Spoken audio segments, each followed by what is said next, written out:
Hello students, last class में हमने potential difference पढ़ा था और इलेक्ट्रिक करंट भी कंप्लीट कर लिया था। तो आज की क्लास में हम इन दोनों के बीच का रिलेशन समझेंगे। That is there any relation between the electric current and potential difference? Yes, it is. And this was given in the form of a law की फॉर्म में आपको इसे पढ़ना है। तो आज की क्लास में हम एक इम्पॉर्टेंट लॉ पढ़ेंगे and this important law is ohms law. क्या बोला जाता है जी इसे? ओम्स लॉ इसको बोला जाता है। क्या होता है ये ओम्स लॉ? सुनिएगा ध्यान से, ओके। तो ये जो ओम्स लॉ आपको पढ़ना है, अकॉर्डिंग टू दिस लॉ एक लाइन का है बस, है ना, बहुत ध्यान से सुनना। This Ohm's law says that according to this law, according to Ohm's law, the current flowing, बहुत ध्यान से देखना, the current flowing through a wire, the current flowing through a wire is directly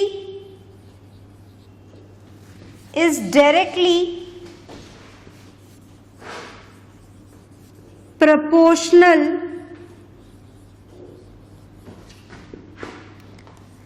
to the potential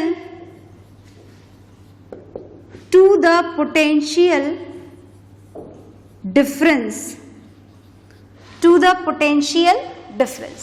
But this law is applicable only at constant temperature.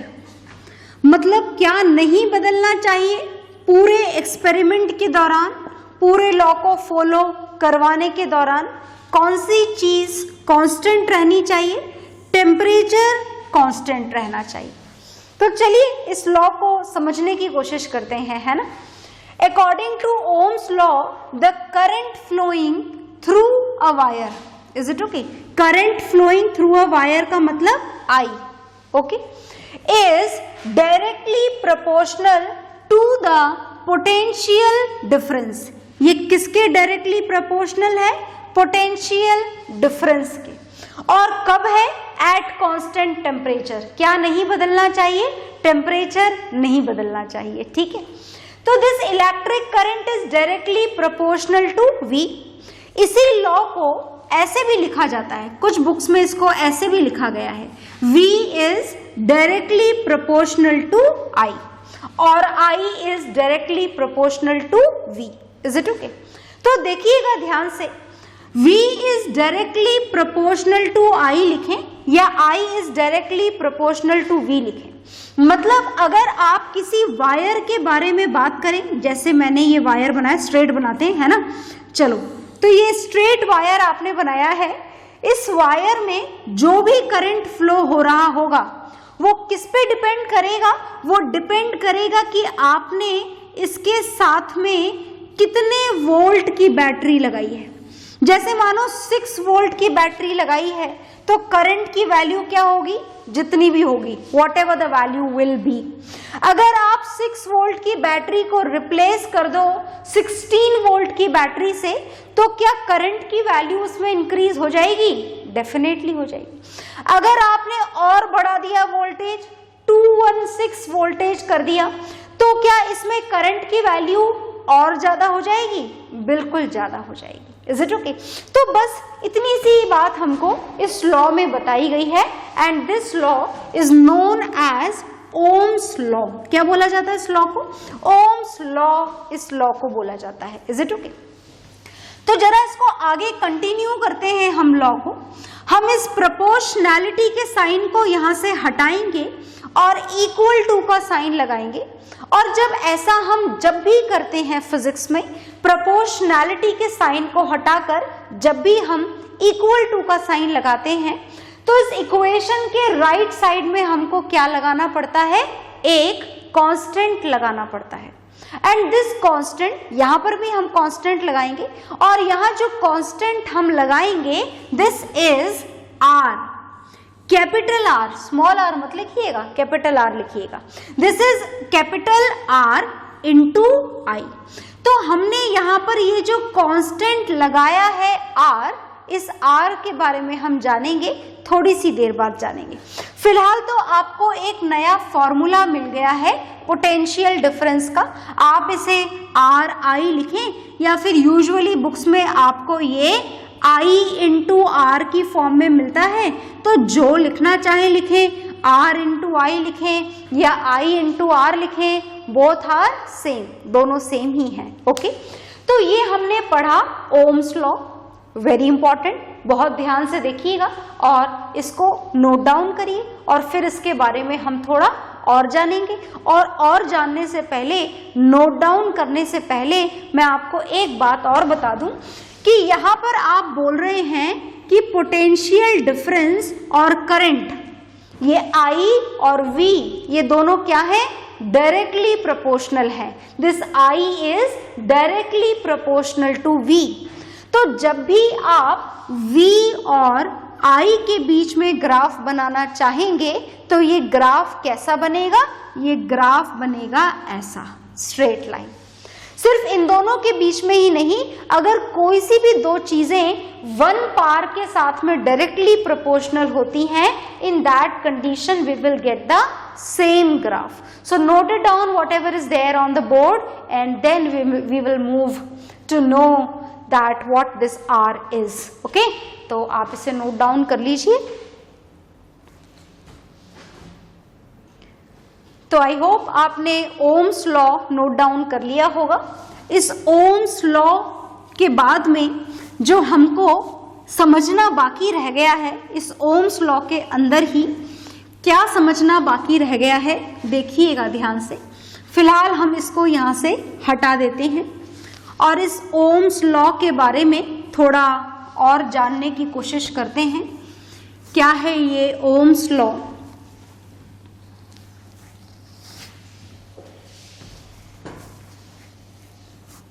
हाँ जी, तो चलिए हम जानते हैं इस ओम्स लॉ को। क्या है ओम्स लॉ, सुनिएगा। ओम्स लॉ ने हमको बताया that V is directly proportional to I, और प्रोपोर्शनैलिटी के साइन को हटाकर हमने राइट साइड में क्या लगाया, कांस्टेंट। और अब इस कांस्टेंट के बारे में हमको समझना है कि आखिर ये है क्या, इसमें के बारे में भी हमें यहाँ पर बहुत कुछ जानना है। तो चलिए जानते हैं। पहली बात तो ये कि इस R को बोला क्या जाता है, तो सुनिएगा, इस R को बोला जाता है रेजिस्टेंस ऑफ अ वायर। क्या बोला जाता है इस R को? इस R को बोला जाता है रेजिस्टेंस ऑफ अ वायर। बहुत ध्यान से सुनना, ये बहुत इंपॉर्टेंट फिजिकल क्वांटिटी है आपके पूरे चैप्टर के लिए। Is it okay? बहुत ज्यादा ध्यान से सुनिएगा, ठीक है। इस R को क्या बोला जाता है, ये तो हमने नाम लिखा है इसका, सिर्फ रेजिस्टेंस ऑफ अ वायर। अगर आप इसका फॉर्मूला जानना चाहें तो ऊपर से आप फॉर्मूला इसका फाइंड आउट कर सकते हैं। V is equal to I into R है, तो R इज इक्वल टू क्या हो जाएगा, R इज इक्वल टू हो जाएगा V अपॉन I। और V की SI यूनिट क्या है, V की SI यूनिट है वोल्ट, और करंट की SI यूनिट क्या है, एम्पियर।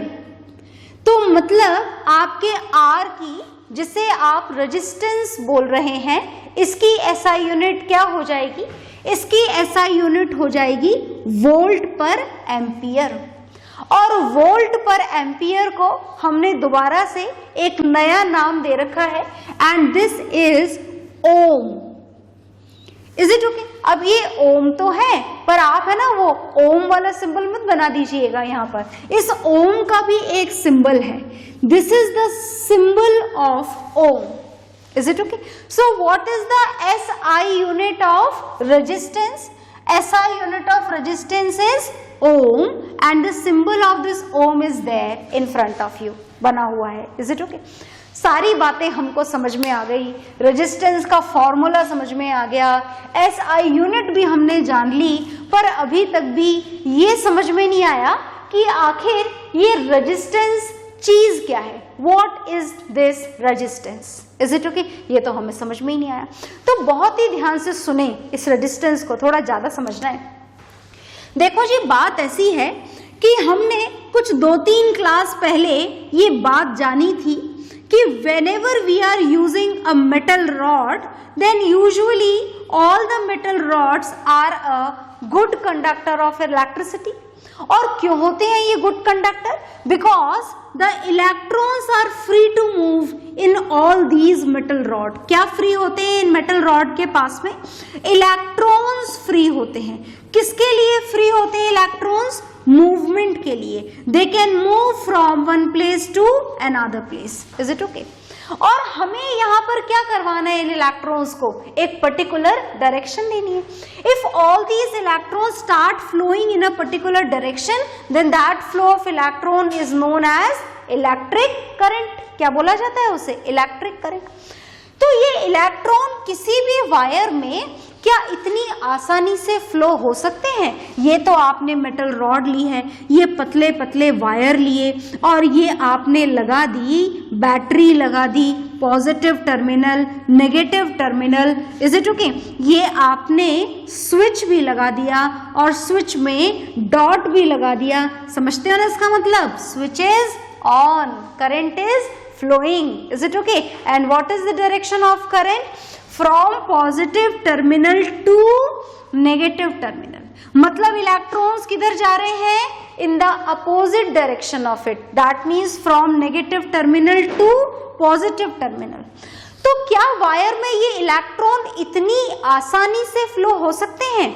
एकदम आसानी से, बिल्कुल कोई नहीं रोकेगा इन इलेक्ट्रॉन को और बिल्कुल आराम से ये बहुत ही आसानी से मेटल वायर में मूवमेंट करेंगे।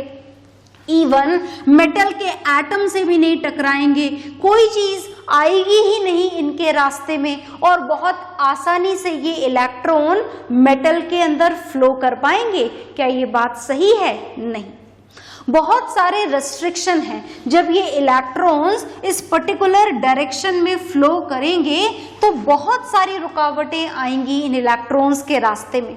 और सबसे पहली रुकावट होगी ये मेटल एटम्स। तो जैसे ये इलेक्ट्रॉन फ्लो करना शुरू करेंगे, ये टकराएंगे। किससे टकराएंगे? मेटल के एटम से। और इस तरीके से मेटल वायर इन इलेक्ट्रॉन्स को आसानी से फ्लो नहीं होने देगा। Is it okay? And this tendency, this ability to oppose the flow of electron, this ability of a wire to oppose the flow of electrons through it is known as resistance of a wire. तो क्या आपको resistance का मतलब समझ में आ गया? चाहे कितना ही बढ़िया कंडक्टर क्यों ना हो, चाहे कितना ही बढ़िया मेटल क्यों ना हो, चाहे बिल्कुल बेस्ट कंडक्टर ऑफ इलेक्ट्रिसिटी ही आप क्यों ना सेलेक्ट कर लें, पर in each and every condition, each and every metal wire restrict, opposes the flow of electrons through it a little bit. चाहे कम अपोज करे चाहे ज्यादा अपोज करे, पर मेटल इलेक्ट्रॉन्स के फ्लो को अपोज जरूर करेगा, क्योंकि फ्लोइंग इलेक्ट्रॉन मेटल एटम से जरूर टकराएंगे।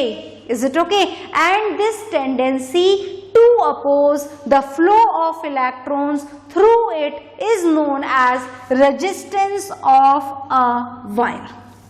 आ गई बात समझ में? मतलब मेटल वायर इलेक्ट्रॉन को आसानी से फ्लो नहीं करने दे रहे हैं। ये इलेक्ट्रॉन फ्लो करते करते किससे टकरा रहे हैं? इनसे। क्या है ये? मेटल जिसका बना हुआ होता है। किसका बना हुआ होता है? मेटल एटम्स का। आ गई बात समझ में? तो हमें ये तो समझ में आ गया कि आखिर रेजिस्टेंस का क्या मतलब होता है। तो देखो, रेजिस्टेंस का मतलब ये होता है कि इलेक्ट्रॉन क्या कर रहे हैं? मोशन करते करते टक्कर हो रही है उनकी।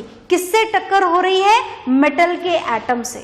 मतलब फ्लोइंग इलेक्ट्रॉन ऐसे टकरा रहे हैं। मतलब आप ये बोल सकते हैं कि जो रेजिस्टेंस है this is a type of friction. ये क्या है? एक टाइप का फ्रिक्शन है। ये किसके बीच में फ्रिक्शन हो रहा है? रेजिस्टेंस के according friction between flowing electron, आप मूविंग इलेक्ट्रॉन भी लिख सकते हैं, friction between flowing electrons and metal atoms. और आपको तो पता है wherever there is a friction, जहां भी फ्रिक्शन है, आप अपने हाथों को रब करके देख लीजिए क्या होगा? It will produce heat. क्या मेटल वायर में भी हीट प्रोड्यूस होती है? बिल्कुल। आप कोई से भी इलेक्ट्रिकल अप्लायंसेस देख लीजिए, आप अपने घरों का टेलीविजन देख लीजिए, चलाते चलाते गर्म हो जाता है ना। बिल्कुल। इवन जब आप अपना छोटा सा मोबाइल बिल्कुल थोड़े से वोल्टेज के साथ में चार्ज करते हो तो वो भी गर्म हो जाता है। बिल्कुल गर्म हो जाता है। आपके घरों का मिक्सर ग्राइंडर गर्म हो जाता है। बिल्कुल गर्म हो जाता है।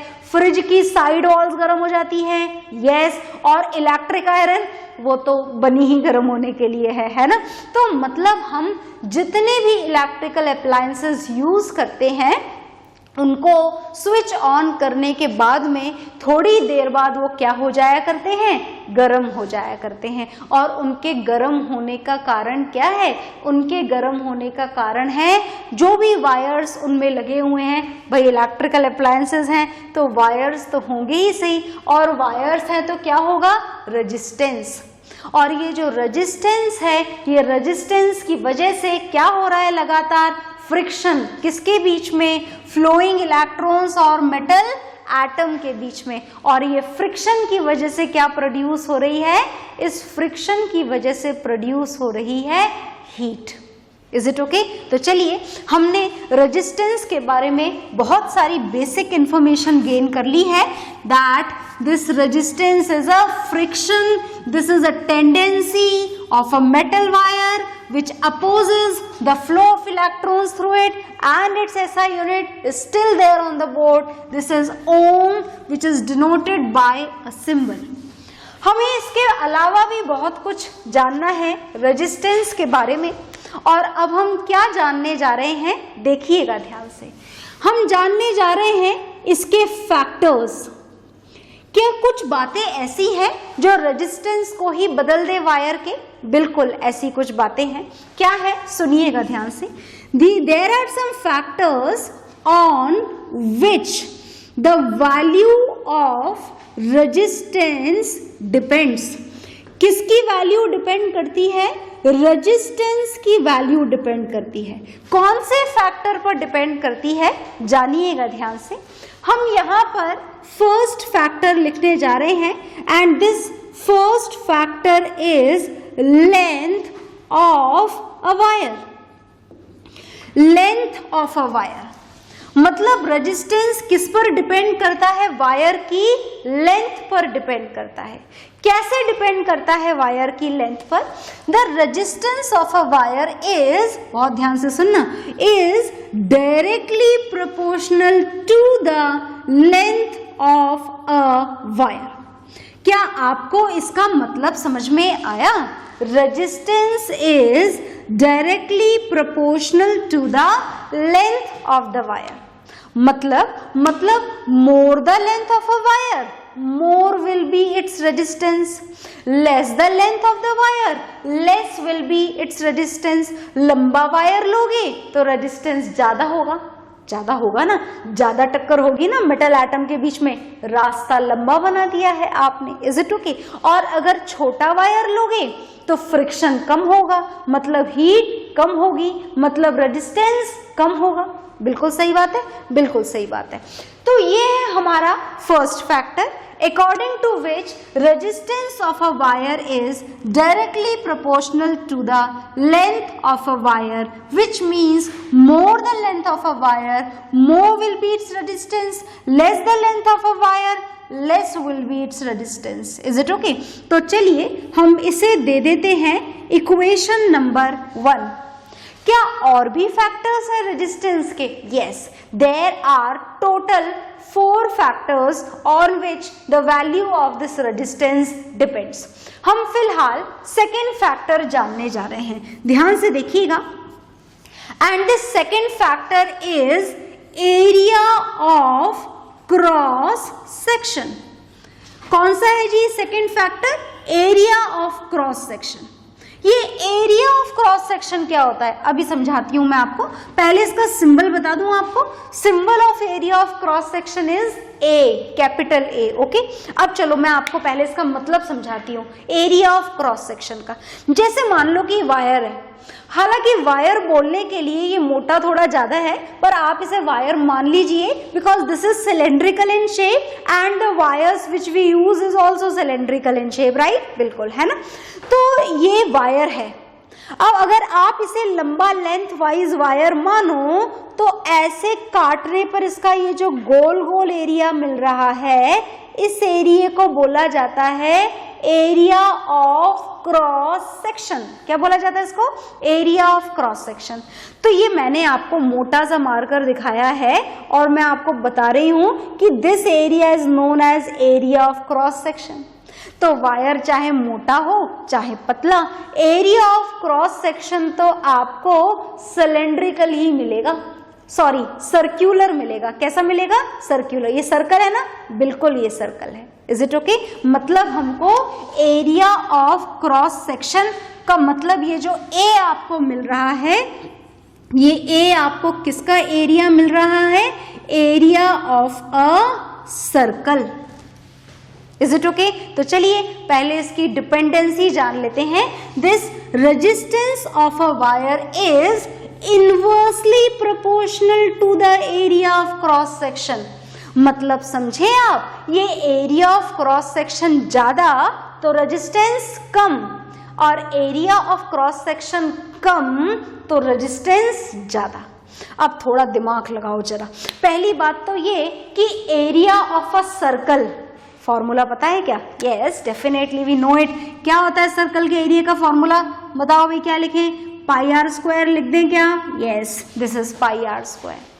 तो आपसे ये बोला जा रहा है कि ये ज्यादा, बहुत ध्यान से सुनना, एरिया ऑफ क्रॉस सेक्शन ज्यादा तो रेजिस्टेंस कम, और एरिया ऑफ क्रॉस सेक्शन कम तो रेजिस्टेंस ज्यादा। Is it okay? मतलब अगर इस सर्कल का एरिया ज्यादा होगा तो रेजिस्टेंस कैसा होगा? कम। मतलब क्या समझ में आया? मतलब हमें ये समझ में आया कि अगर हमारे पास में थिक वायर है, कैसा वायर है? थिक, तो रेजिस्टेंस की वैल्यू कैसी हो जाएगी? कम हो जाएगी। मोटा वायर है तो रेजिस्टेंस कैसा हो जाएगा? कम हो जाएगा। और अगर ये एरिया ऑफ क्रॉस सेक्शन कम है तो रेजिस्टेंस कैसा हो जाएगा? ज्यादा। मतलब अगर आपके पास में पतला वायर है, थिन वायर है, in that condition the resistance would be more. कैसा हो जाएगा? मोटा। तो which wire is more suitable for the flow of electric current? Thick wire और थिन वायर? कैसा वायर हमें काम में लेना चाहिए? हमें थिक वायर काम में लेना चाहिए ताकि रेजिस्टेंस उसका क्या हो जाए? कम हो जाए। क्लियर हुआ अच्छी तरीके से? तो किस वायर का रेजिस्टेंस कम होता है? थिक वायर का है, थिन वायर का? Everything is there in front of you, you just note it down these 2 points. इसके अलावा भी कुछ हैं, 2 इक्वेशन हमें मिल चुकी हैं। First is R is directly proportional to L, directly proportional to length of the wire, and second is this, R is inversely proportional to the area of cross section. Is it okay? तो आप इन दोनों points को note down कर लीजिए। Okay,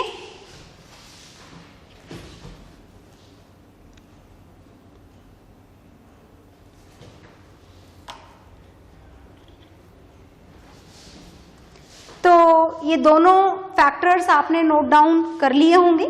इसके अलावा भी कुछ फैक्टर्स हैं on which the value of resistance depends, but that we'll see in the next class. Okay, so bye everyone.